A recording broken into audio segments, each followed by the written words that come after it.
Okay, तो इस प्रकार ये नवदा भक्ति कर कर हम देखते हैं एक एक उदाहरण। तो इसका मतलब ये नहीं कि किसी एक ही एक ही विधि का साथ हमें लेना है या फिर एक ही विधि का सहारा हमें लेना है। हम नवदा में वैसे बहुत कुछ कर सकते हैं। और शिल प्रभुपाद जी की कृपा से उन्होंने जो हमें इंस्टीट्यूशन दिया है, उन्होंने जो हमें मूवमेंट दी है, उसमें हम देख सकते हैं कि हम इन नवधा में से सारे नौ भी कर रहे हैं। प्रैक्टिकली अगर हम शिल प्रभुपाद जी ने दिया हुआ अगर सेटअप फॉलो कर रहे हैं अपने जीवन में, तो हम सारे नौ के नौ अंगों का पालन हम कर रहे हैं। श्रवण हम कीर्तन हम करते हैं। हमारा मॉर्निंग जो है सुबह जो मॉर्निंग प्रोग्राम होता है उसमें आ जाता है। स्मरण हम याद करते हैं, भगवान का ध्यान करते हैं। वंदन हम दंडवत प्रणाम करते हैं। पाद सेवन जो अर्च विग्रहों की सेवा करते हैं वो पाद सेवन करने का उनको मौका मिलता है। और अदरवाइज पाद सेवन करना मतलब भगवान के इंस्ट्रक्शंस का पालन करना। जो पाद सेवन करना मतलब केवल डायरेक्ट लिटरली पैर दबाना नहीं होता है, कि वो चांस सबको नहीं मिल पाता है। बट पाद सेवन करना मतलब भगवान के जो आदेश है, उनकी जो इंस्ट्रक्शन है उसका पालन करना। दास भाव में सेवा कर सकते हैं, दास बन सकते हैं भगवान का। पूजन हम भगवान को अर्च विग्रहों की सेवा कर सकते हैं। कितने भक्तों के घर में अर्च विग्रह हैं? काफी भक्त हैं, ऑलमोस्ट सभी के यहाँ पर है। तो उनकी सेवा कर कर हम पूजनम की विधि करते हैं। सख्य भी हम कर सकते हैं, भगवान को अपना मित्र मान सकते हैं। कैसे? सारी प्रॉब्लम भगवान से शेयर कर सकते हैं। आपको सारी प्रॉब्लम ही नहीं लेके जाना है, बट जो भी है हमारे जीवन का सब भगवान के साथ शेयर कर सकते हैं as a partner, as a friend, है ना। एक्चुअली ये रिलेशनशिप अगर हम भगवान को उस संबंध में अगर देख पाए तो भगवान हमसे आदान प्रदान करेंगे। भगवान सारे रसों के आधार है। भगवान का नाम है रसराज। तो रसराज मतलब वो सारे रसों के राजा है, सारे रसों के आधार है। तो सारे रसों को वो हमें आदान प्रदान कर सकते हैं, प्रोवाइडेड हम वो इच्छा प्रकट करें तो। प्रभुपाद जी बोलते थे, the deity is a deity for someone who looks him as a deity, but it is Krishna for those who look him as Krishna. जो विग्रहों को विग्रहों की तरह देखते हैं, फिर पत्थर की तरह देखते हैं, उसके लिए वो पत्थर है। जो विग्रहों को भगवान की तरह देख रहे हैं, उनके लिए भगवान है। तो हमारा संबंध क्या है भगवान के साथ, ये कौन निर्णय करेगा? हम ही कर रहे हैं। हम जिस प्रकार से उनकी सेवा करने का प्रयास करें, जिस भाव से हम उनके पास जाते हैं, वो भाव भगवान आदान प्रदान करते हैं। भगवान कहते भी है ना गीता में, ये यथा माम प्रपद्यन्ते तां तथैव भजामि अहम्। जिस प्रकार जो भक्त है, जीवात्मा है, जिस भाव में मेरी सेवा करता है, उस भाव में मैं आदान प्रदान करता हूँ। तो हम सच्चे रस भी आदान प्रदान कर सकते हैं। ऐसे कई सारे डिवोटीज हैं जिन्होंने भगवान को या फिर श्री प्रभुपाद जी को, आचार्यों को अपने बहुत निकट पाया है। काफी सारे सीनियर भक्तों का साक्षात्कार है। जैसे श्री प्रभुपाद जी का ही देख लीजिए, अगर आप प्रभुपाद लीलामृत पढ़ेंगे उसमें ये चीज आती है। प्रभुपाद जी कहते हैं कि मैं अपने गुरु महाराज को कभी नहीं भूला। क्यों नहीं भूला? क्योंकि वो हमेशा मेरे साथ थे। तो जो व्यक्ति हमेशा साथ में होता है उसको भूलना कठिन होता है, अनलेस अनटिल आप उसको अवॉइड करो पूरी तरह। जैसे हम कर रहे हैं, परमात्मा को हम अवॉइड कर रहे हैं, इसलिए हम परमात्मा को याद नहीं रखते हैं। तो प्रभुपाद जी कह रहे थे कि मेरे गुरु महाराज हमेशा मेरे साथ थे। अभी कैसे संभव है? प्रभुपाद जी के गुरु महाराज धराधाम छोड़ के जा चुके थे 1936 में, और प्रभुपाद जी 1965 में विदेश गए थे सबसे पहली बार। तो प्रभुपाद जी वहां जाकर इतने साल, मतलब 35 साल बाद भी प्रभुपाद जी, 30 साल बाद प्रभुपाद जी कह रहे हैं कि मैं अपने गुरु को ही भुला नहीं। कैसे? हाँ, क्योंकि उनके गुरु के प्रति जो निष्ठा है, जो उनका भाव है, वो हमेशा इतना फ्रेश था कि गुरु हमेशा उनके साथ, हमेशा उनके मन में चिंतन था किसका? गुरु के आदेशों का।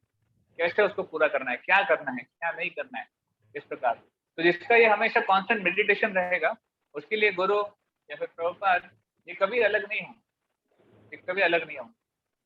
तो काफी सारे भक्त लोग शेयर करते हैं कि कैसे प्रभुपाद जी से, काफी सारे डिवोटीज तो करते भी हैं, प्रभुपाद जी के विग्रहों के सामने जाते हैं और बात करते हैं, उनको रिपोर्ट करते हैं, आज आपकी सेवा में मैंने ये किया। हम इस्कॉन के भक्त हैं, हम प्रभुपाद जी का नमक खा रहे हैं, एक प्रकार से लिखा है। प्रभुपाद जी के बल पे हम लोग चल रहे हैं। आज हम धोती कुर्ता तिलक पहन के वृंदावन बाहर घूमते हैं। किसकी शक्ति है? कहाँ से आती है? कहाँ से आ रही है? संभव है क्या हमको? हमें संभव नहीं है। ये प्रभुपाद जी का कनेक्शन है, ये प्रभुपाद जी का ही, प्रभुपाद जी ने इतना बड़ा इंस्टीट्यूशन क्रिएट किया है उनकी दिव्य शक्ति है कि हम उसको कंटिन्यू कर पा रहे हैं। आप अगर हमारे जीवन में से प्रभुपाद हटा दो और आप बाहर जाकर गीता का प्रचार करो, कोई सुनेगा? बस प्रभुपाद जी को हटा दीजिए और बाकी आप अपना प्रीचिंग करने का प्रयास, कोई नहीं सुनेगा, कोई एक्सेप्ट नहीं करेगा। तो हम जो भी भक्ति कर पा रहे हैं, हमें समझना चाहिए कि वो प्रभुपाद के बल पे है, वो उनकी शक्ति के कारण हम कर पाए। हम अपने आप में सक्षम नहीं है, तो इसलिए प्रभुपाद जी का भाव हम रख सकते हैं, प्रभुपाद जी को हम रिपोर्ट कर सकते हैं, प्रभुपाद जी को हम ऑफरिंग दे सकते हैं। इसलिए जब प्रभुपाद जी का आविर्भाव दिवस और तिरुभाव दिवस होता है, हम भक्तों को इंस्पायर करते हैं कि आप कुछ लिखिए, उनके कुछ प्रयास करिए, क्योंकि हम अपने आध्यात्मिक जीवन में बढ़ोतरी प्राप्त कर सकते हैं जब हम प्रभुपाद जी की कृपा प्राप्त करेंगे। प्रभुपाद जी का तिरुभाव दिवस अभी आने वाला है, कार्तिक महीने में प्रभुपाद जी का तिरुभाव दिवस आता है, तो उसके लिए आप तैयारी कर सकते हैं, आप प्रयास कर सकते हैं प्रभुपाद जी को क्या ऑफरिंग देना है हम। यानी अद्वैत सत्य और आत्मनिवेदन भी हम कर सकते हैं, अपने अपने आप को पूरी तरह इस मूवमेंट के साथ, प्रभुपाद जी के मिशन के साथ जोड़कर और इस मिशन में एक नम्र भाव में सेवा कर ऐसा। तो वैष्णव गीत जो हमने गाया, गोविंद दास जी द्वारा लिखा हुआ, ये बहुत ही एक डीप सॉन्ग है। इसलिए अलग अलग वैष्णव गीत गाने का हमारा प्रयोजन यही है, गोल यही है कि ये वैष्णव गीत हमारे जीवन में एक लाइट की तरह होने चाहिए। हमें इन गीतों को याद करना चाहिए, इन गीतों को कंठस्थ कर इसको हमेशा गुनगुनाने का प्रयास करना चाहिए। हमें से कितने भक्तों को वैष्णव गीत याद है? कितने गीत याद है? कितने भक्तों को कम से कम 10 वैष्णव गीत याद है? कम से कम 10 वैष्णव गीत कंठस्थ हैं। प्यारे को ऑनलाइन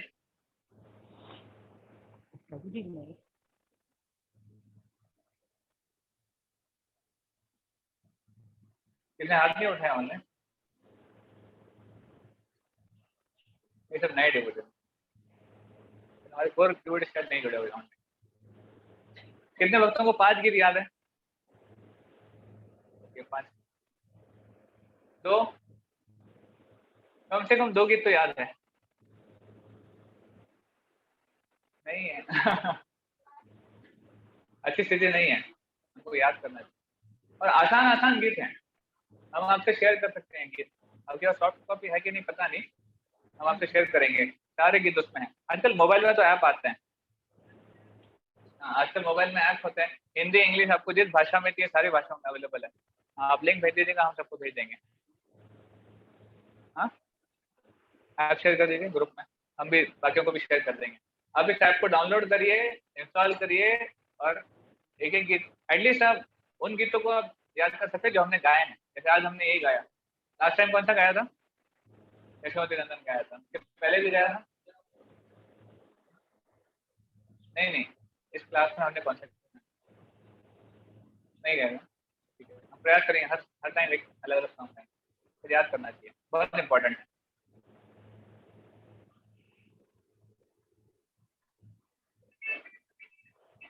रिगार्डिंग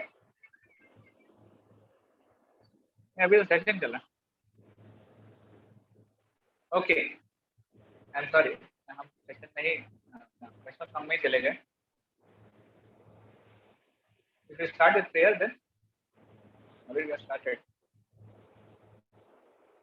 ओम अज्ञानतिमिरन्धस्य ज्ञानाञ्जनशलाकया चक्षुरुन्मिलितं येन तस्मै श्रीगुरवे नमः। श्रीचैतन्यमनोभीष्टं स्थापितं येन भूतले स्वयं रूपः कदा मह्यं ददाति स्वपदान्तिकं।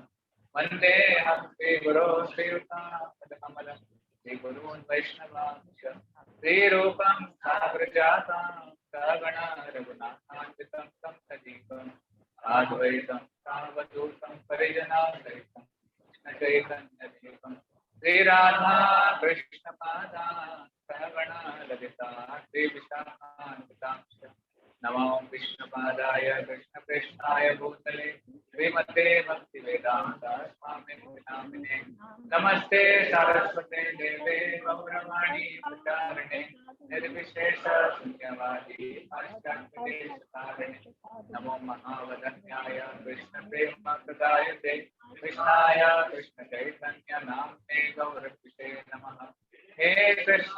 करुणा सिंधु दीनबंधो जगत्पते गोपेश गोपिका कांत श्री राधा कांत नमोस्तुते भक्त कांचन गौरांगी श्री राधे वृंदावनेश्वरी वृषभानुसुते देवी प्रणमामि हरिप्रिय वाञ्छाकल्पतरुभ्यश्च कृपा सिन्धुभ्येव च पतितानां पावनेभ्यो वैष्णवेभ्यो नमो नमः। जय श्री कृष्ण चैतन्य प्रभु नित्यानंद श्री अद्वैत गदाधर श्रीवासादि गौरभक्तवृंद। हरे कृष्णा कृष्णा कृष्णा हरे हरे हरे राम राम राम हरे हरे।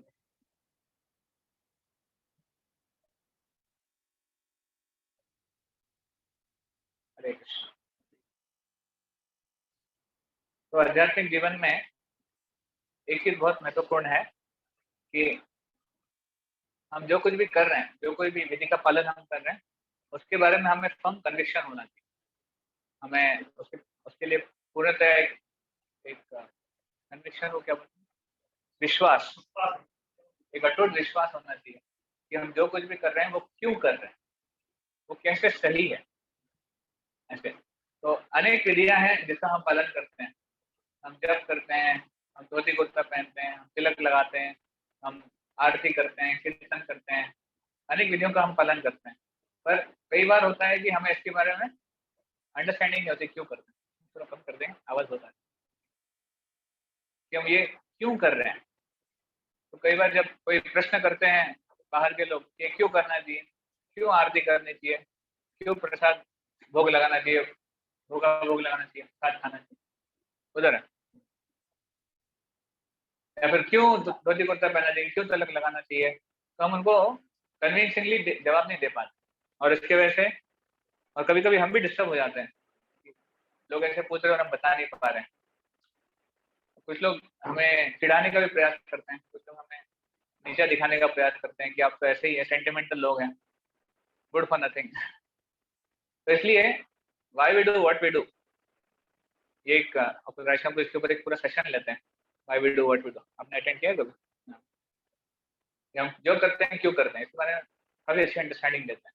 तो सबसे पहला चीज कि एक होता है फिलोसॉफी और एक होता है उसका प्रैक्टिस। फिलोसॉफी मतलब इसलिए एक थ्योरी, हम थ्योरी पढ़ते हैं ना, स्कूल में कॉलेज में जाते हैं, हम क्या पढ़ते हैं, पहले किताबों में से थ्योरी पढ़ते हैं कि क्या कैसे काम करते हैं।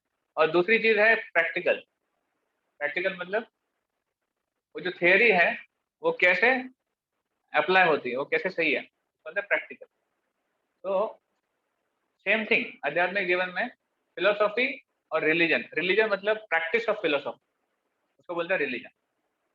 तो बोथ आर वेरी इंपॉर्टेंट। शास्त्रों का अध्ययन करना, फिलोसॉफी का अर्जन करना, ये भी बहुत जरूरी है, और साथ में उसको अप्लाई करना, उसको प्रैक्टिस करना, ये भी बहुत जरूरी है। दोनों चीजें जीवन में आवश्यक है। It is said philosophy without religion is mental speculation and religion without philosophy is sentimentalism. Philosophy मतलब हाँ, हाँ, शास्त्रों का अध्ययन, या फिर केवल जो फिलोसॉफी को क्या बोलेंगे हिंदी में, हाँ, तत्व, तत्व का ज्ञान होना, तत्व जानना, पर रिलीजन ना होना, पर उसका प्रैक्टिस न करना, ये कैसे एक शुष्क ड्राई फिलोसॉफिकल मेंटल स्पेकुलेशन, केवल मानसिक स्तर पर चीजों को समझने का प्रयास करना, और इसलिए वो गलत है। और साथ ही में केवल आप प्रैक्टिस कर रहे हैं, केवल कुछ विधि का पालन कर रहे हैं, पर उसके पीछे की फिलोसॉफी नहीं पता, तत्व नहीं पता उसके पीछे का, तो वो क्या है, सेंटिमेंटलिज्म। सेंटिमेंटल होता है ना कुछ जो भावनाओं के स्तर पर काम करते हैं। तो हमें दोनों भी नहीं बनना चाहिए। प्रभुपाद कहते थे ISKCON devotees should be like soldiers, they should be able to sorry not soldiers, ISKCON devotees should be like lawyers मतलब कहीं से भी कोट करते आना चाहिए और अपने हम जो कर रहे हैं उसको प्रूव करते आना चाहिए। we should be like that। अगर आपको कोई पूछता है ये आप क्यों कर रहे हो बताओ, तुरंत कहीं तो रेफरेंस देना चाहिए कि इस शास्त्र में ऐसा है इसलिए हम ऐसा करते हैं, या फिर ये इसके पीछे का शास्त्रिक अंडरस्टैंडिंग ये है इसलिए हम ऐसा करते हैं। तो we should be like lawyers, तो इसलिए हमें पता होना चाहिए फिलोसफी क्या है और तत्व क्या है, सॉरी तत्व क्या है और प्रैक्टिस क्या है। तो कई बार तत्व कैसे ज्ञान प्राप्त कर सकते हैं हम लोग तत्व के लिए, शास्त्रों का अध्ययन कर कर। हमारे आचार्यों ने अनेक शास्त्र दिए हैं, विशेष करके श्री प्रभुपाद जी ने अनेक किताब हमको दी है। तो प्रभुपाद जी के बुक्स को स्क्रूटिनाइजिंगली हमको पढ़ना चाहिए। कैसे? बाय स्क्रूटिनाइजिंगली, मतलब प्रभुपाद जी कह रहे थे you should read my books with scrutinisingly, मतलब नहीं, धीरे धीरे नहीं, स्क्रूटिनाइजिंगली मतलब बहुत ध्यान पूर्वक, और उसका प्रैक्टिकल एप्लीकेशन क्या है मेरे जीवन में, उसको हम कैसे अमल कर सकते हैं, वो भी उसको ध्यान से सोचना चाहिए। ऐसे हमको पढ़ना चाहिए प्रभुपाद जी की किताब। केवल पढ़ लिया, पढ़ने के लिए पढ़ लिया, पन्ने हो गए, बुक्स हो गई, ऐसा नहीं होना चाहिए हमारा। शास्त्रों को रिलेट करके आना चाहिए लाइफ से, शास्त्रों का संबंध कैसे जीवन के साथ है वो देखते आना चाहिए। कई बार अगर हम भागवत में ऐसे कई स्टोरीज हमने सुनी यहाँ वहां से, तो हमें शास्त्रों को जब पढ़ते हैं तो उसको भागवतम के भी कनेक्शन में देखते आना चाहिए कि कैसे भागवतम, अगर हम गीता में पढ़ते हैं कि हमको समभाव होना चाहिए, इक्विपॉइज होना चाहिए, किसी भी स्थिति में दुख हो, सुख हो, मान हो, अपमान हो, हमको समभाव होना चाहिए। अब बताइए शास्त्रों में इसका उदाहरण कहाँ है? हाँ,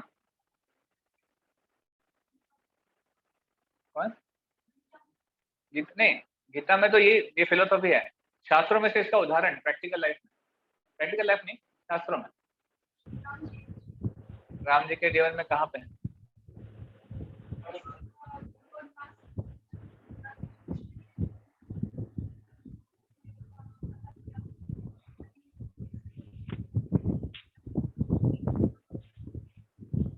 उसमें भी इतना नहीं आता है कि वो इक्विपॉइज, मतलब डिस्टर्ब नहीं होना चाहिए, सुख है, दुख है, मान है, अपमान है। एक बहुत ही प्रैक्टिकल एग्जाम।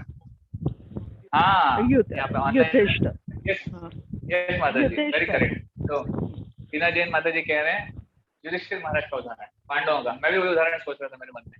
पांडवों के जीवन में हम देखते हैं दैट हाउ दे आर इक्विपॉइज्ड, है ना। उनके जीवन में मान आया, अपमान भी आया, सुख आए, दुख भी आए, और वो हमेशा समदर्शी थे, वो डिस्टर्ब नहीं हुआ था, इक्विपॉइज। तो ऐसे जब हम स्क्रिप्चर्स को पढ़ते हैं, प्रभुपाद जी की ग्रंथों को पढ़ते हैं, वो रिलेट करते आना चाहिए। और जब हम ये रिलेट कर पाएंगे तभी हम अपनी लाइफ में भी उसको देख पाएंगे, नहीं तो हमारे लिए थ्योरी थ्योरी रह जाती है, और प्रैक्टिकल लाइफ में जब प्रॉब्लम आती है तो फिर हम उसको समझ नहीं पाते हैं। ऐसे तो इसलिए तत्व का ज्ञान हमको प्रभुपाद जी के ग्रंथों से मिलता है जब उसको हम ध्यान पूर्वक और अच्छे से उसको पढ़ते हैं। दूसरा है प्रैक्टिस, मतलब जो फिर रिलीजन है, तो रिलीजन का ज्ञान हमको कहाँ से मिलता है? उसके लिए भी हमारे वैष्णव आचार्यों ने अनेक ग्रंथ लिखे हैं कि आपको इसकी प्रैक्टिस कैसे करनी चाहिए, आपको इस तत्व का अमल कैसे करना चाहिए। तो रूप गोस्वामी ने, सनातन गोस्वामी ने, इन्होंने हमको भक्ति रसामृत सिंधु दिया है, रूप गोस्वामी ने सनातन उपदेशामृत दिया है, और सनातन गोस्वामी ने भी अनेक ग्रंथ दिए हैं, वैष्णव सदाचार के ग्रंथ उन्होंने दिए हैं। तो उन ग्रंथों से हम सीख सकते हैं कि एक भक्त का व्यवहार कैसे होना चाहिए, उसको क्या नहीं करना चाहिए, क्या करना चाहिए, कैसे कपड़े पहनने चाहिए, कैसे रहन सहन रखना चाहिए, कैसे बाल बनाने चाहिए। डिटेल में वर्णन किया हुआ है, बहुत डिटेल में वर्णन किया हुआ है, मतलब यहाँ तक कि छोटी छोटी चीजों का भी वर्णन शास्त्रों में है। ऐसे तो ये दोनों चीजें पता होना जरूरी है। तो कभी कभी हम आरती करते हैं ना घरों में, तो आरती के पीछे का फिलोसॉफी क्या है, किसको पता है? आरती क्यों करते हैं, और आरती में जो जो चीजें भोग लगती है, मतलब आरती में जो जो हम ऑफर करते हैं वो क्यों ऑफर करते हैं?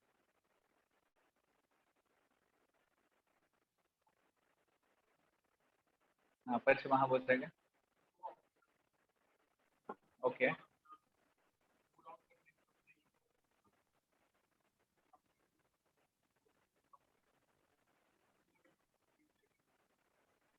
ओके। तो अरविंद ज्ञान को कह रहे हैं कि हम पंच महाभूत को हम भगवान को ऑफर कर रहे हैं इसमें। और कुछ, और कोई कुछ कहना चाहेंगे ऑनलाइन या फिर ऑफलाइन? आरती करने के पीछे का भाव क्या है, मूड क्या है?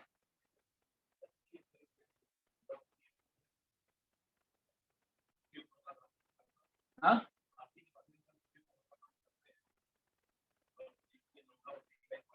ये वो तो ठीक है, गुणगान तो हम कर रहे हैं, तो आप केवल कीर्तन करके भी कर सकते हो, आरती क्यों करके? गुणगान तो कीर्तन भी है।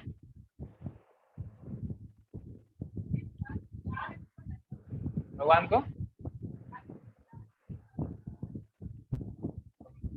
स्वागत करते हैं। हाँ, तो स्वागत करने में या फिर हाँ, तो फिर डेली डेली सुबह हम करते हैं, सुबह शाम 2 टाइम करते हैं। और स्वागत में भी फिर वही चीजों का इस्तेमाल क्यों किया जाता है?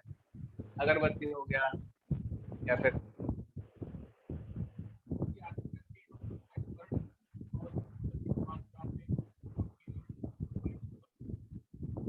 फिक्सिटी। हाँ, राइट राइट। तो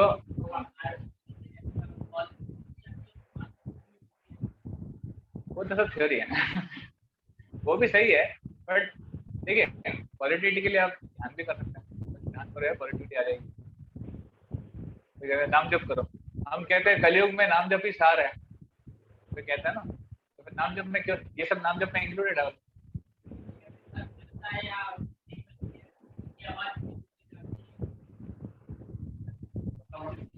हाँ, तो उतना प्रभाव दूसरे लोगों पे पड़ता है आपके, ठीक है, वो भी करेक्ट है, पार्शियल। हाँ, तो जैसे आदित्य प्रभु बता रहे थे, सबसे इम्पोर्टेंट है, देखिए आरती में हम जब अर्च विग्रहों की सेवा करते हैं तो क्यों करते हैं?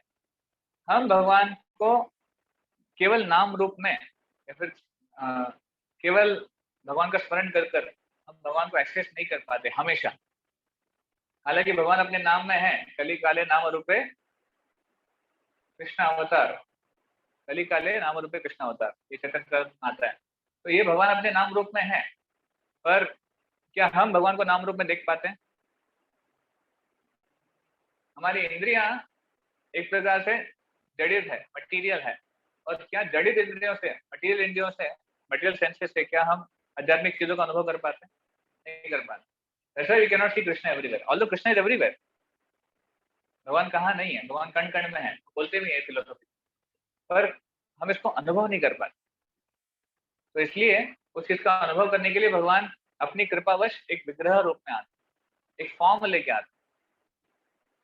तो ये फॉर्म जो है, भगवान का विग्रह जो है, वो कोई किसी की कल्पना नहीं है, वो किसी का कोई मेंटल कॉन्कॉक्शन नहीं है। तो मुझे लगा भगवान को इस रूप में बना दिया, इसलिए भगवान का स्वरूप। फिर हमको लगा भगवान, अभी गणेश जी के सर पे हाथी का सिर है, तो कोई कोई कलाकार आएगा, कोई और सिर लगा देगा, नए देवता हो गए ऐसे किसी की कला नहीं है, फिर किसी का मानसिक ये नहीं है, इमेजिनेशन नहीं है, वो क्या है?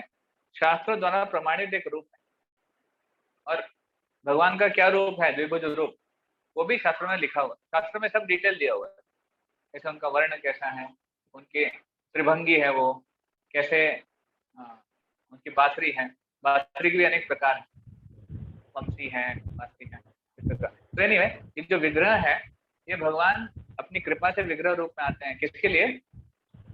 हमें उसका साक्षात्कार, हाँ, so that we can experience Krishna, so that we can try to serve Krishna in a form. हालांकि भगवान केवल रूप में बाध्य नहीं है, भगवान का अपने आध्यात्मिक जगत में भी रूप है, भगवान एक विग्रह रूप में लेके आते। अभी इस विग्रह रूप को हमको सेवा करनी है, तो हमारी इंद्रियां अभी दूषित हैं, और इंद्रियों को शुद्ध करने का तरीका क्या है? What the way to purify the senses? नहीं, ऋषिकेन ऋषिकेश सेवनम भक्तिरुच्यते। भगवान ऋषिकेश है, भगवान का नाम क्या है? ऋषिकेश। ऋषिकेश मतलब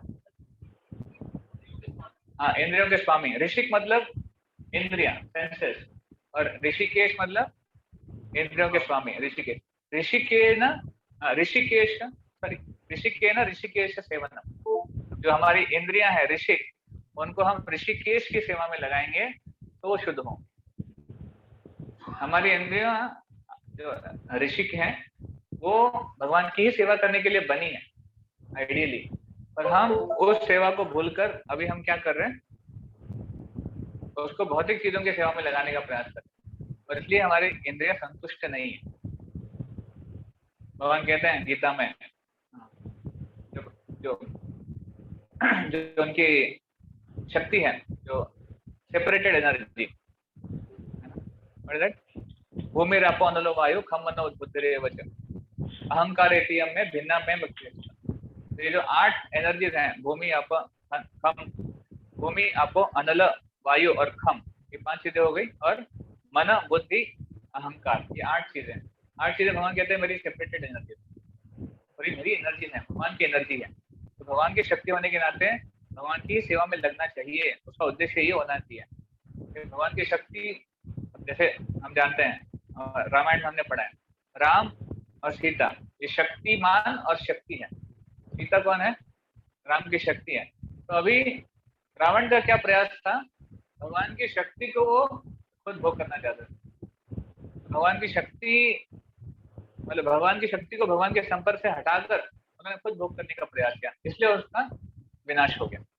अंत में उसका विनाश हो गया। तो हम भी अगर भगवान की शक्ति का भोग करने का प्रयास करें, भगवान की शक्ति को भगवान की सेवा में न लगाएं, तो फिर हमारा भी विनाश हो जाएगा। विनाश मतलब हम भी आध्यात्मिक रूप से विनाशकारी हो जाएंगे। तो ऋषिकेश ऋषिकेश सेवनम, ये जरूरी है। और ऋषिकों को ऋषिकेश की सेवा में कैसे लगाएंगे? भगवान की सेवा करेंगे, अर्थ विग्रह की सेवा करेंगे, भक्तों की सेवा के रूप में। तो सबसे पहले इसलिए कनिष्ठ अधिकारी को बताया जाता है। भक्तों के 3 स्तर होते हैं ना, कनिष्ठ, मध्यम और उत्तम। कनिष्ठ अधिकारी, मध्यम अधिकारी, उत्तम अधिकारी। तो सबसे निचला जो स्तर है वो क्या है? कनिष्ठ अधिकारी। उसको क्या करना चाहिए? वो भगवान के विग्रहों की सेवा में बहुत निपुण होता है, और उसका भक्तों के प्रति इतनी उसकी ओढ़ नहीं होती है। He is not so much attracted towards the devotees, but he has lot of strong, you can say, strong dedication to the service of the Lord as a DT form. ये कनिष्ठ अधिकारी। मध्यम अधिकारी में क्या होता है? भगवान के साथ साथ भक्तों की सेवा में वो, और भक्तों के साथ कनेक्शन जोड़ने में वो, और उसमें समय देता है, फिर उसमें उसकी रुचि होती है। Because he sees devotees as a part and parcel of Krishna, and he sees devotees also as the mercy carrier of Krishna. वो कब होता है? मध्यम अधिकारी। उत्तम अधिकारी में व्यक्ति पूर्णतया भगवान के ऊपर इतना आश्रित होता है, हाँ, सबको वो करता है, राइट। तो उत्तम अधिकारी हमेशा अपने आप को सबका दास मानता है। वो उसको, उसका सोच क्या होती है उत्तम अधिकारी की? मैं सबसे निचला हूँ और बाकी सब मुझसे अच्छे हैं, इवन जो कर्मी हैं वो भी मुझसे अच्छे हैं। वो अपने आप को दास मानते हैं, एकदम ऊंचा लेवल है। यानी कनिष्ठ अधिकारी से हम शुरू करते हैं। हम तो अभी कनिष्ठ अधिकारी के स्तर पे भी नहीं है, हमें एटलीस्ट कनिष्ठ अधिकारी के स्तर पे आने का प्रयास करना है, फिर हम धीरे धीरे मध्यम और उत्तम पे जाएंगे। तो हम कनिष्ठ अधिकारी के स्तर पे आना मतलब it is firm attachment to the duties, to service of the duties. Radha Madhav है हमारे, तो राधा माधव की सेवा हमको बहुत अच्छे रूप से करनी है, ये हमारा निश्चय होना चाहिए। तब हम एक स्टेप पे आगे आ जाएंगे, एक स्टेप पे, पहले स्टेप पे हम आ जाएंगे। तो क्या बता रहा था मैं? हाँ, फर्म अटैचमेंट टू ड्यूटीज। तो अर्च विग्रहों की सेवा में जब हम ऋषि को, जब इंद्रियों को लगाते हैं, तो इंद्रियों का शुद्धिकरण होता है, और फिर हम उसको भगवान की सेवा में लगा सकते हैं। अभी अर्च विग्रहों की सेवा में इंद्रियों को लगाना और पंच महाभूत, ये जो भौतिक दुनिया है, ये 8 तत्वों का बना है, मैंने बताया, भूमि, आपा, अनल, वायु, खम, मन, बुद्धि और अहंकार। इन 8 चीजों को भगवान को अर्पण करना है। इन 8 चीजों को क्या करना है? भगवान को अर्पण करना है। तो कैसे करेंगे? वो होता है आरती में, जब हम वर्शिप करते हैं, डीटी वर्शिप करते हैं, घरों में पूजा कर आरती करते हैं, तो ये 8 चीजें भगवान की सेवा में लगती है। कैसे? अब देखिए, आपने मंदिर में आरती ऑब्जर्व करिए, सबसे पहले क्या बजता है? सबसे पहले शंख बजता है ना? तो वो शंख किसका किसका ऑफरिंग है? ईथर, ईथर, खम, है ना?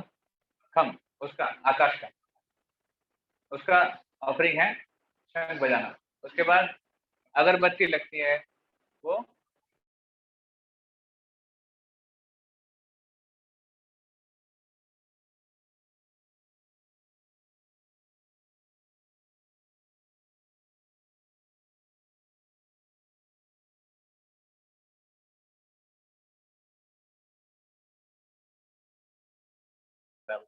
फिर तीसरा क्या होता है? तीसरा क्या होता है? नहीं, पहले तो शंख, अच्छा हाँ, पहले हमने शंख पकड़ लिया, तो शंख पहले बजा, फिर धूप दीप हो गया, तीसरा पंच प्रदीप हो गया, पंच प्रदीप भगवान को अर्पण होता है। चौथा क्या होता है? हाँ जल, वाटर। तो भगवान को जल अर्पण करना मतलब वो कोई एलिमेंट ऑफ वाटर, जल, इस जल वाले पात्र को भगवान के सामने लगा रहे, जल वाले एलिमेंट को। उसके बाद जल के बाद, नहीं, जल के बाद क्या लगता है? कर्चिफ, हाँ, नहीं, कपड़ा होता है ना, क्लॉथ। जल के बाद पहले कपड़ा हम अर्पण करते हैं, तो वो भी एक प्रकार से पृथ्वी का ही एक क्रिया है, पृथ्वी को भगवान के सामने लगा दिया। भगवान को पहले जल अर्पण किया, मतलब भगवान का अभिषेक किया, उसके बाद कपड़े से उसको पोष किया। उसके बाद नेक्स्ट आइटम क्या होता है? फ्लावर, भगवान की आरती में फूल अर्पण होता है, तो वो भी एक प्रकार से सुगंध भगवान को अर्पण हो रहा है। फूल हमारा मन का प्रतीक। एक्चुअली पंच प्रदीप में वो आता है, मैंने बताया नहीं, सॉरी मैं भूल गया। तो पंच प्रदीप में क्या होता है, जब हम दीप अर्पण करते हैं, उसका भी बहुत साइंस है, बहुत बड़ा साइंस है वो। कैसे? द विक्स, विक्स मतलब बत्ती, wicks is soaked in ghee and then it is burnt and offered to the lord. तो हमारा मन जो है वो विक्स का प्रतीक, विक्स जो बत्ती है वो हमारे मन का प्रतिरूप है, और उसको घी में डिबोना। घी क्या है? अहंकार का प्रतीक, फॉल्स ईगो, मिथ्या अहंकार। तो मन हमारा अभी अहंकार में डूबा हुआ है, और हम क्या करते हैं उसको? हाँ, it is like burning our false. जो हमारा अहंकार जड़ित मन है उसको हम, हाँ, उसको जलाकर भगवान को अर्पण कर रहे हैं। मतलब भगवान को प्रार्थना करें कि हमारे मन से आप अहंकार को हटाइए और हमारा मन आप अपने सेवा में लगाइए। वही भज हो रे मना श्री नंद नंदन, मुझे आपकी सेवा करनी है। ये मन, मेरा मन पागल है, दूसरे की सेवा में लगा हुआ है। श्री नंदन नंदन की सेवा में जाना चाहिए उसको, उनके चरण कमलों की सेवा में जाना चाहिए, ऐसे। और फिर लास्ट में, उसके बाद फूल के बाद क्या अर्पण होता है? हाँ नहीं सॉरी, मैं आपको बताया था कि मन कहाँ आता है, तो मन वहां पे आता है, दीप सोक्ड घी, वहां पे मन आता है। हाँ, उसके बाद चामर, चामर किसका प्रकटीकरण है? वायु, वायु, हवा। और चामर के बाद मोरपंख, वो भी वही है, वो थोड़ी शीतल, शीतल हवा। मोरपंख से क्या होता है? एक शीतलता का अनुभव होता है। ठीक है, मोरपंख, जो जो बड़े लोग होते हैं, जो राजा होते हैं ना, उनको मोरपंख दिया जाता है। तो हम किसकी सेवा कर रहे हैं? राजा कृष्ण की सेवा कर रहे हैं। वो दुनिया के राजा हैं, छोटे मोटे राजा नहीं है, दुनिया के राजा, दुनिया के भी राजा नहीं है, वो तीनों ब्रह्मांडों के राजा हैं। और ऑफकोर्स हम प्रभुपाद जी को भी अर्पण करते हैं। क्यों? वो भी राजा है भाई, राजा का बेटा है ना। शुद्ध भक्त जो है वो अपने आप को उसी तरह देखते हैं, कृष्ण के संबंध में देखते हैं, ऐसे। तो इस प्रकार हम देखेंगे, ये पंच महाभूत को हमने भगवान को सेवा में लगाया, इसलिए आरती की जाती है। अच्छा, उसको गोल गोल क्यों घुमाया जाता है? अब उसको किसी भी शेप में घुमा सकते हैं ना, गोल ही क्यों घुमाना है?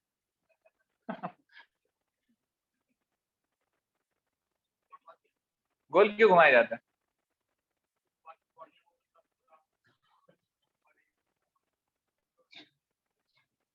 भगवान की बॉडी को भगवान का वो स्मरण है, इसलिए। ओके, और कोई? गोल गोल क्यों घुमाते हैं? हाँ? दुनिया गोल। दुनिया गोल है। हाँ, एक्चुअली हाँ, आपने, आपका सही लॉजिक है। एक्चुअली ये देखिए, ये पूरा संसार चक्र है। संसार क्या है? चक्र है, जन्म मृत्यु जरा व्याधि, जन्म मृत्यु।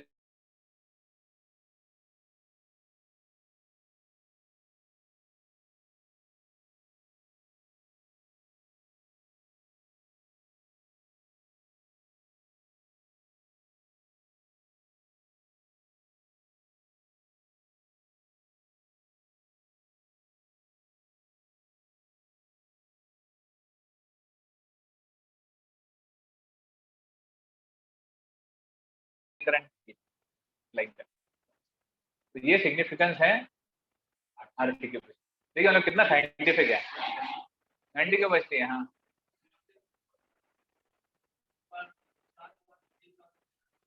हाँ, तो हाँ, वो जो नंबर कहाँ से आए, वो नंबर शास्त्रों में दिया हुआ है। ये जो नंबर है, 4 चरण कमल पे 4 बार, नाभि पे 2 बार, चेहरे पे 3 बार, उसके बाद 7 बार। ये जो नंबर है, ये actually what is the name of that book written by Sanatan Goswami? अर्च विग्रहों की how to worship the deities, उसमें आता है। हाँ, पंचरत्न वेदी में आता है। नारद नारद पंचरत्न, नारद पंचरत्न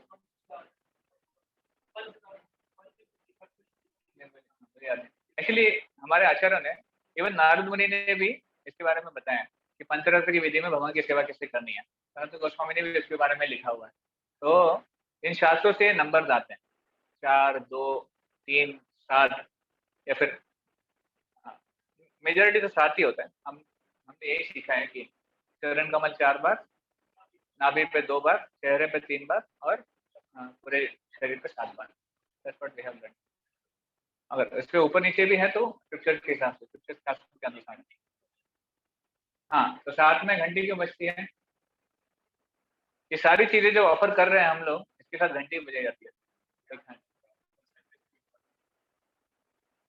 ओके, एनी अदर रीजन?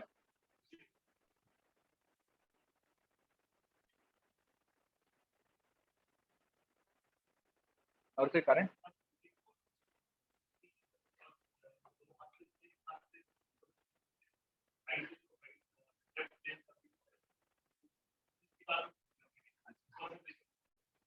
हाँ, वो तो साइंटिफिक हो गया थोड़ा, बट एक्चुअली घंटी की जो साउंड है वो I am not able to recollect, but वो भगवान को बहुत प्लीजिंग है। There is a reason for that, it is very pleasing to the lord, इसलिए हम वो घंटी बजाते हैं सारी चीजें ऑफर करते करते। हाँ, हमारी चीजों को ऑफर करने में अगर कुछ कमियां भी रह जाए तो ये जो भगवान जो घंटी की ध्वनि है, भगवान उससे ही संतुष्ट है। कुछ कमियां हैं वो उससे कंप्लीट हो जाती है, इसलिए हमको घंटी के साथ उसको ऑफर करना चाहिए, सारी चीजें ऑफर करना। इवन आप देखेंगे जब भोग लगाया जाता है, भगवान को जब भोग लगाते हैं तभी भक्त लोग घंटी का प्रयोग करते हैं, घंटी बजाते हैं और यहाँ से मंत्र का उच्चारण करते हैं। मंत्र की विधि में घंटी का बहुत बड़ा उपयोग होता है भगवान को, भगवान की प्रसन्नता के लिए, और सारी चीजें उनकी जो भी कमियां हैं उसको कवर करने के लिए।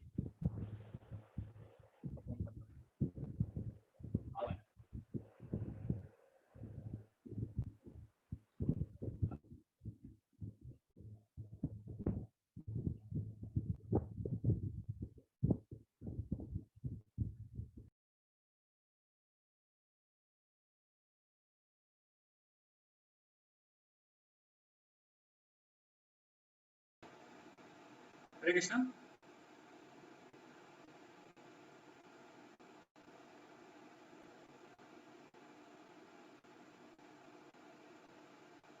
हरे कृष्ण। सॉरी, मुझे काफी कुछ लिखा था यहाँ पर।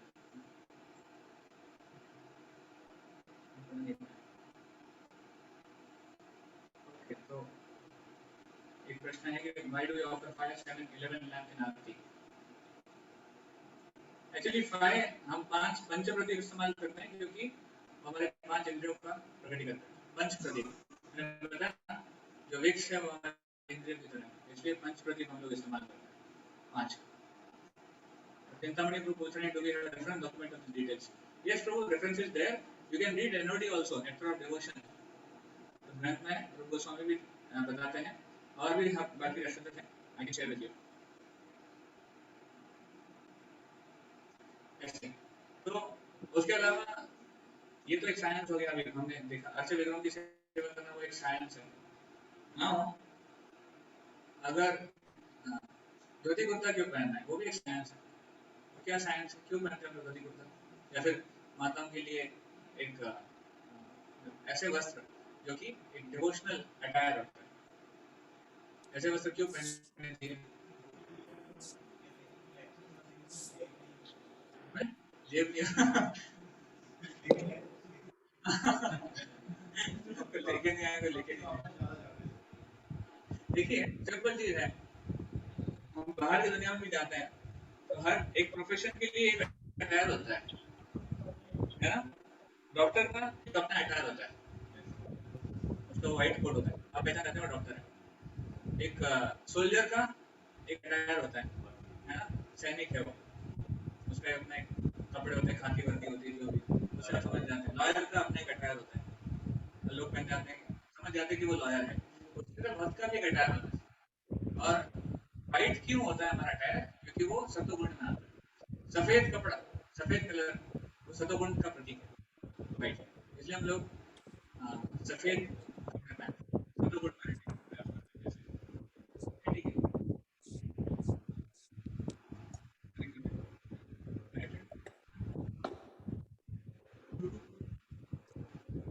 तो इसलिए धोती कुर्ता हम पहनते हैं, और ये बहुत वैदिक है। एक्चुअली धोती कुर्ता में भक्ति करने का अ, जो हमारा एक्सपीरियंस है वो बहुत डिवोशनल हो जाता है। आप देखिएगा अगर आप शर्ट पैंट पहनेंगे और हमारे भक्त लोग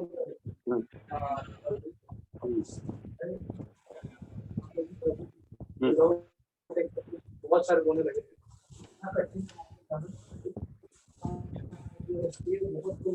ऑक्सीजन कमी होने लगती है ना हाइट में, ऐसा लगता है आप मर जाएंगे, आप आगे जा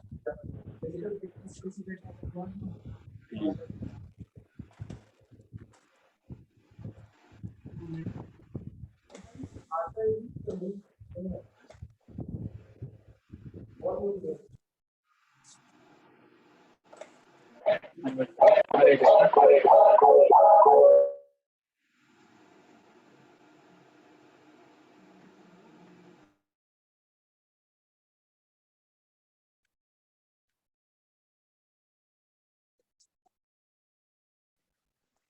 ठंड नहीं है क्या? मुझे यहाँ से आएगी तो उनको वीडियो कैसे दिखेगा?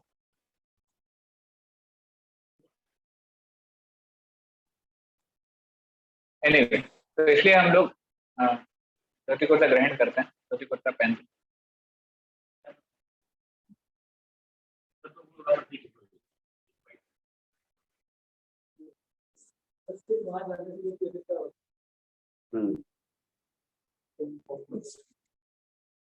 बताया कि अंजन को ये म्यूट, आप बाकियों को म्यूट कर सकते हैं बस।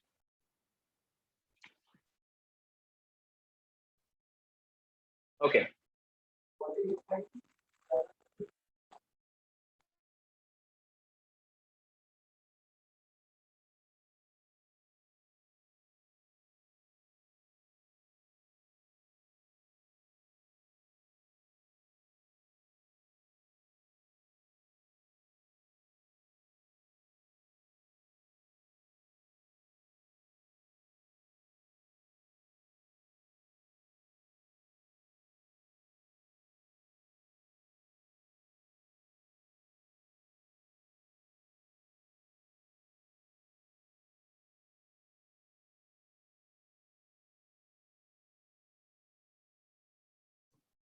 प्रभु जी अनम्यूट कर लीजिए अपने आप को।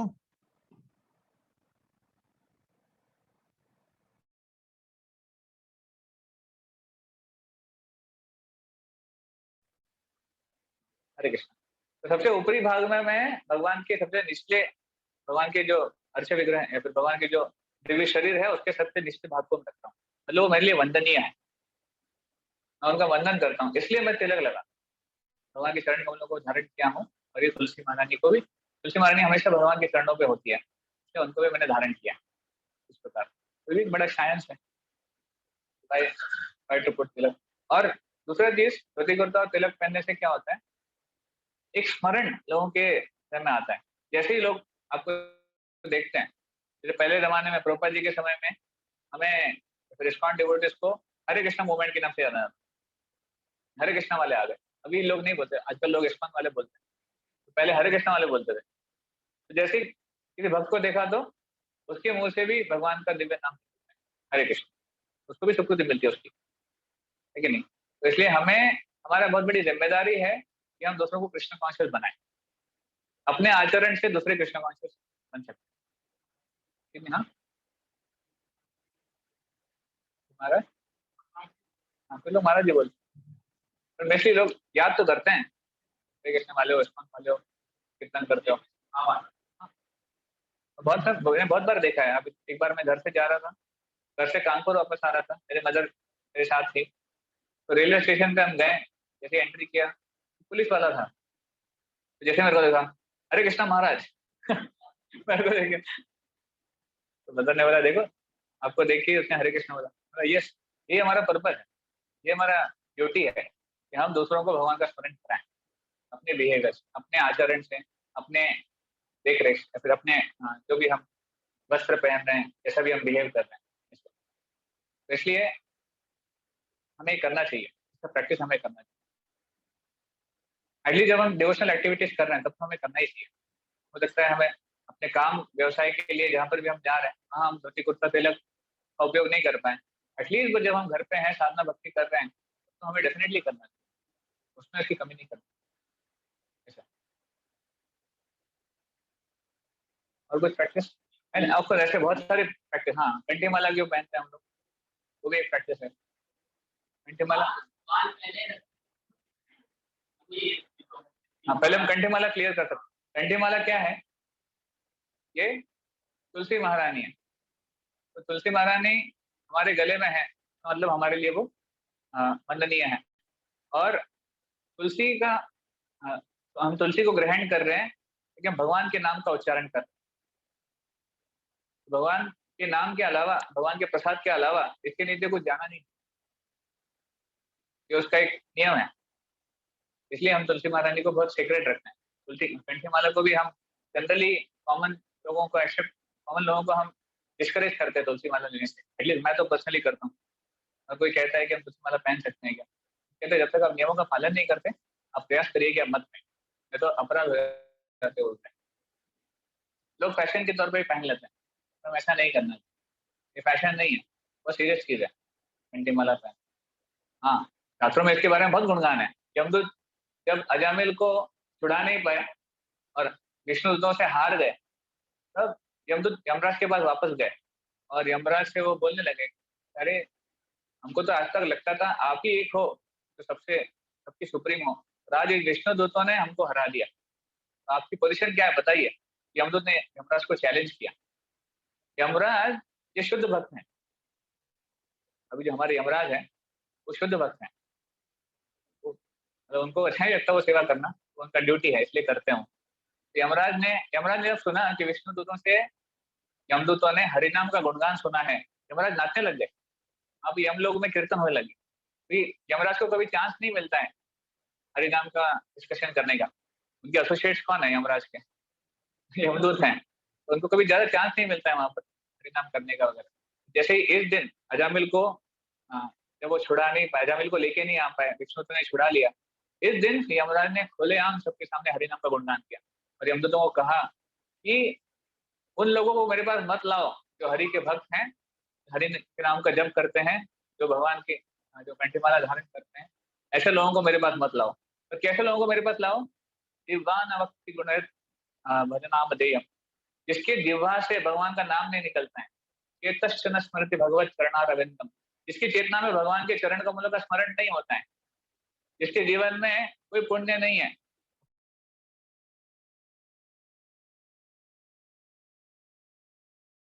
ऐसे लोगों को मेरे पास लेकर। अदरवाइज इसका मन चिंतन भगवान में है, जो भगवान को समर्पित है, ऐसे लोगों को मेरे पास मत। यमराज उस दिन डिक्लेयर कर देते हैं।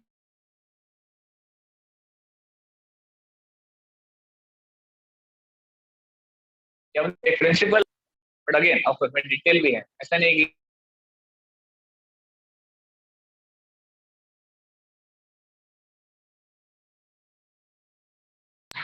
वाला का पर्पस सॉल्व नहीं कर रहा हूँ, इसलिए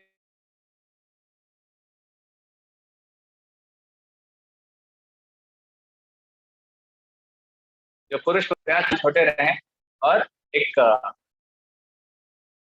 मतलब प्रॉपर रहे, प्रॉपर। एक्चुअली बालों के प्रति हमारा बहुत आकर्षण होता है और बाल हमारे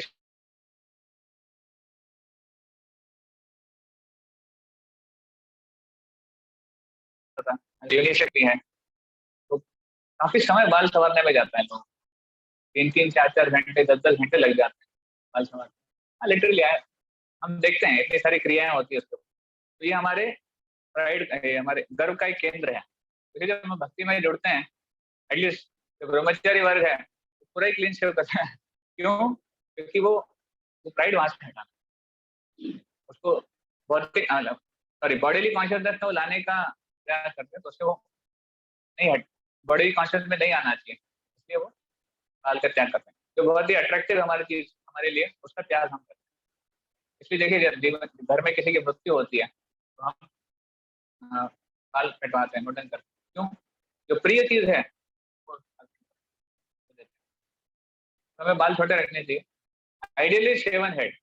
पर अभी अगेन कलयुग में हम लोग ऐसे दौर में गुजर रहे हैं, थोड़ा प्रैक्टिकल रहना पड़ता है। लोग बोलते हैं प्रोजी प्रैक्टिकल रही है। तो प्रैक्टिकल प्रैक्टिकल नाम के फिर हम बहुत कुछ चला लेते हैं प्रैक्टिकल के नाम। पर ठीक है, छोटे बाल रख सकते हैं और tidy, neat and tidy, fashion में नहीं जाना। सेम थिंग, शिखा, शिखा धारण करनी चाहिए। यूपी में मैंने देखा था कि बहुत अच्छा कल्चर है। मैं यूपी में आया था पहली बार, तो प्रैक्टिकली प्रत्येक व्यक्ति शिखा धारण, मुझे लगता, शुरुआत में लगता था हर कोई डिवोटी है क्या। तो लोग शिखा धारण किए, बाद में समझ में आया कि नहीं, यहाँ का एक रिवाज ही है वहाँ। अरे अच्छा कल्चर है। शिखा क्यों धारण करते हैं? हाँ?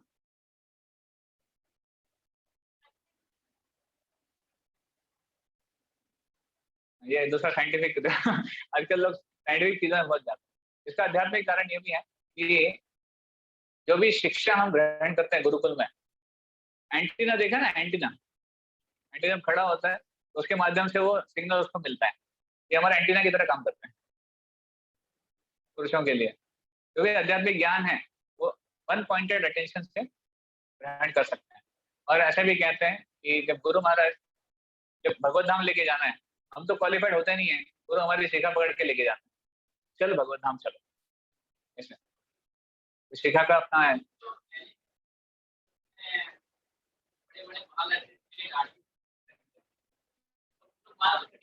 वो अलग चीज है। देखिए, वो जंगल में रहते थे और उनके बाल को न काटना ये शारीरिक चेतना में न रहने का प्रतीक। They were completely out of bodily consciousness. इसलिए वो माइंड भी नहीं करते थे बाल बढ़ रहे हैं, दाढ़ी बढ़ रही है, कपड़े कैसे हैं, वो माइंड नहीं करते, है ना। तो ये एक अलग स्तर है, जंगल में रहकर कर सकते हैं। हम उसको अनुकरण नहीं कर सकते क्योंकि हम शारीरिक चेतना में हैं और हम दुनिया में रहकर भक्ति करने का प्रयास करते हैं। प्रभुपाद जी ने इस्कॉन को एज अ मूवमेंट बनाया था प्रचार करने के लिए। तो हमारा मेन काम है प्रचार करना, लोगों तक पहुंचना। तो इसलिए हमें जेंटलमैनली रहना चाहिए। प्रभुपाद बोलते थे और devotee should be gentleman, gentleman. और हमको देखते ही लोगों को भगवान का स्मरण आना चाहिए।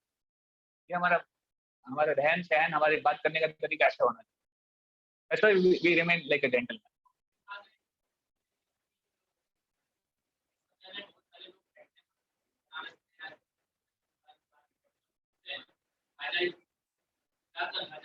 अगर देखिए, जो लोग गलत कर रहे हैं वो तो आपको यूज नहीं है, पर कुछ लोग हैं जो जेन्युइन भी हैं। ऐसा नहीं कि सभी लोग गलत हैं, जो जेन्युइन है उनको उसका फल मिलेगा, वो मिलेगा। तो हाँ, गिविंग अप अटैचमेंट, ये हमारे अटैचमेंट का केंद्र है तिरुपति में। तो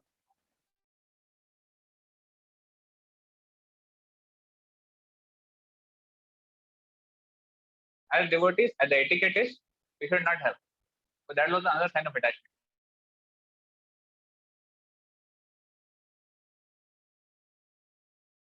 भक्तों के संग में आने के बाद ये एक प्रैक्टिस बन जाता है। It should be clean shave. जब हम किसी इंटरव्यू में जाते हैं तो कैसा रहता है? Clean shave. क्यों?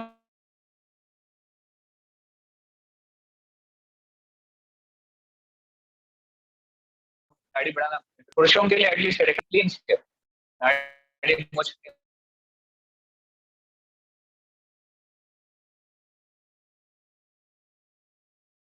कभी नहीं रहा। कौन से फोटो में जिसमें आपने मूंछ देखे? हाँ, बना दे रहे हैं, बात अलग है, पर नहीं है। कृष्ण भगवान नव यौवनम है। भगवान हमेशा 16 साल के युवक भी है। 16 साल के युवकों का नहीं होता है सब। चैतन्य महाप्रभु का नहीं था, कृष्ण का नहीं था।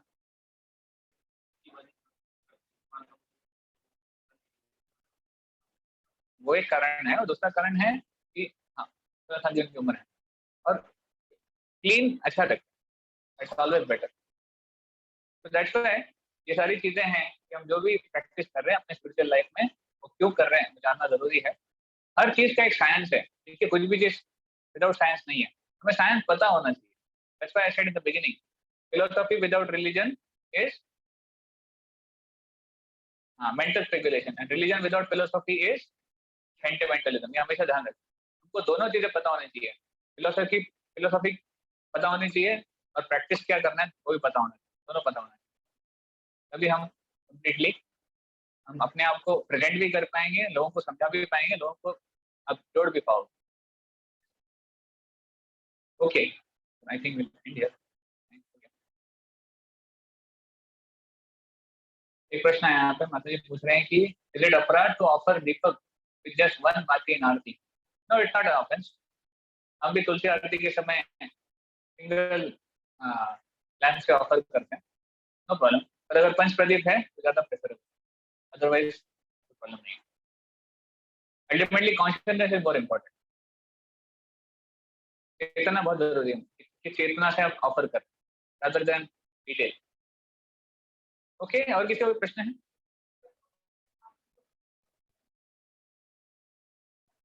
किस चीज में? माता जी इसके लिए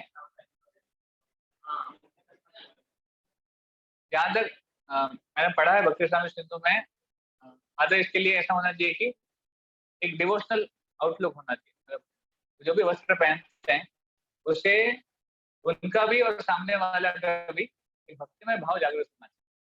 क्योंकि हम स्त्रियों को माता जी बोलते हैं, माता जी मतलब उनको माता के समान देखने का भी भाव होना चाहिए।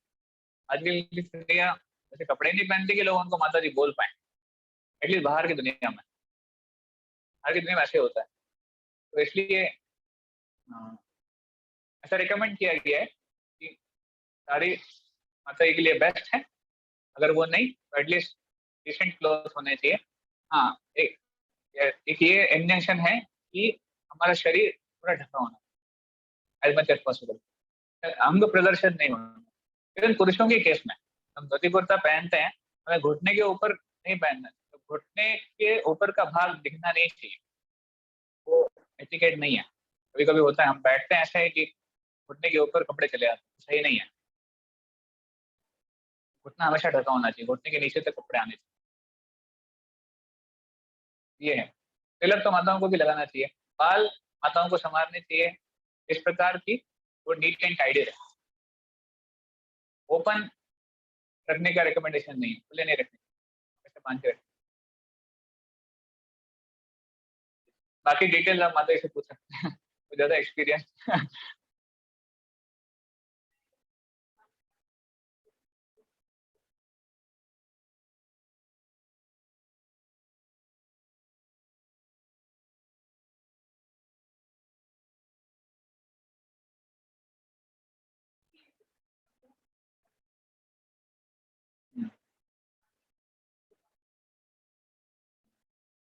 करेक्ट होना चाहिए। अगर हम जब वृंदावन भी जाएंगे ध्यान रखिएगा, अरे ड्रेस कोड रहेगा हमारा। ठीक है, और किसी को प्रश्न? भगवान को ओके, एक वन क्वेश्चन इज हियर, भगवान को ऐसे तिलक लगे जैसे हम लोग लगाते हैं। देखिए भगवान अभी अलग अलग जगह पे अलग अलग है। हमारे राधा माधव, हमारे माधव जी का आपने तिलक देखा है कैसा है? माधव जी का तिलक कैसा है? हाँ, चरण का, आपको तुलसी नहीं है माधव जी के इसमें, तुलसी नहीं है, केवल ये है। और मायापुर वाले राधा माधव हैं, उनको तुलसी भी है, उनको तुलसी भी है। तो एनीवे वृंदावन का भाव क्या है, कृष्ण को भगवान मानते ही नहीं। वृंदावन में कृष्ण को क्या मानते हैं कि वो तो हमारा बच्चा है, कृष्ण भगवान नहीं है, तो इसलिए वहां पर कृष्ण को भी तिलक लगाया जाता है। तो प्रभुपाद जी ने हमारे टेम्पल्स का मोड यही रखा है कि ये वृंदावन कृष्ण है, वृंदावन में कृष्ण को भगवान नहीं मानते, कृष्ण को तिलक लगाया जाता है, इसलिए उनके विग्रहों में तिलक रहता है, नो प्रॉब्लम। हम जानते हैं कि वो भगवान स्वयं है, वो भाव उनका अलग है। हाँ ये हाँ चिंतामणि प्रभु जी आपके दर्शन डेली हो जाए तो राधा माधवी के दर्शन करें। नहीं, हमें आपका दर्शन करना है डेली। लेकिन कम तो कानपुर। Thank you. और कोई प्रश्न है किसी का?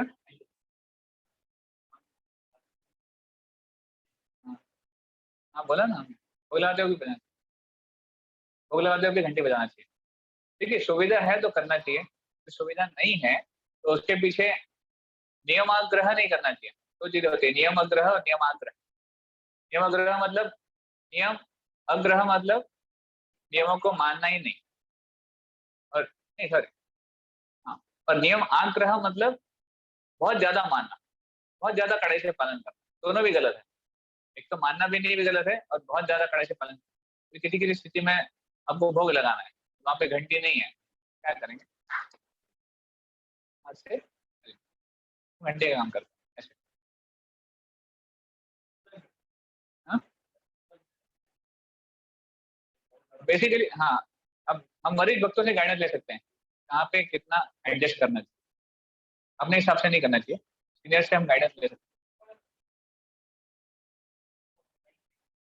आइडियली भोग में तुलसी होनी चाहिए, वो आइडियल है। एट द सेम टाइम कभी कभी प्रैक्टिकल चीज हो जाती है कि हमको तुलसी कैरी करना भूल गए हैं, अब ट्रेन में है, फल भोग लगाना है, तुलसी कैरी नहीं किए हैं, तो क्या बिना भोग के खा लेंगे? भोग तो लगाना पड़ेगा। तो मानसिक रूप से भी तुलसी ऑफर किया जाता है, प्रयास कर सकते हैं कि कैरी करें, क्योंकि तुलसी लेके जा सकते हैं, सूखा जो पत्ता है वो कैरी किया जा सकता है, भोग लगाया जा सकता प्रभु जी ये तुलसी तोड़ने का कुछ नियम है ऐसा क्या? एकादशी को नहीं तोड़ते, कोई कहता है द्वादशी को नहीं तोड़ते। है। ऐसे बहुत सारे नियम, इनका प्रश्न है कि तुलसी तोड़ने का कोई नियम है क्या?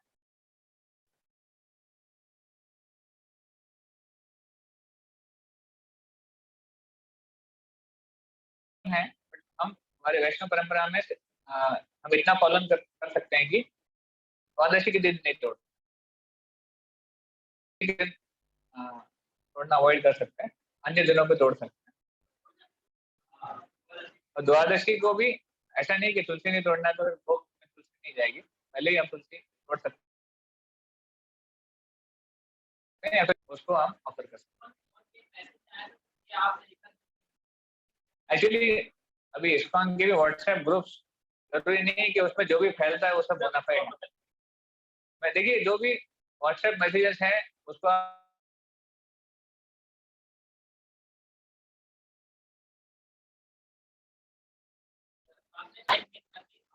द्वादशी वाला नहीं, संडे वाला नहीं।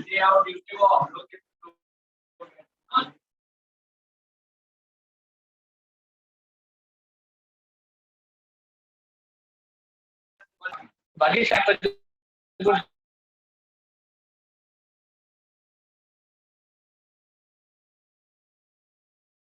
नियम, अगर नियम का पालन करना ही है तो सारे नियम का पालन करना।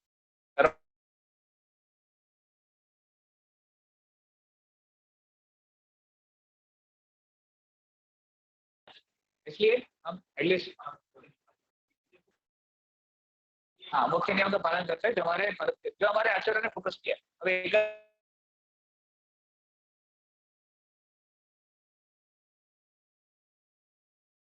क्या उसको ने जितना हमको बोला है उतना हम करने का प्रयास करें, और वो हमारे लिए पर्याप्त है।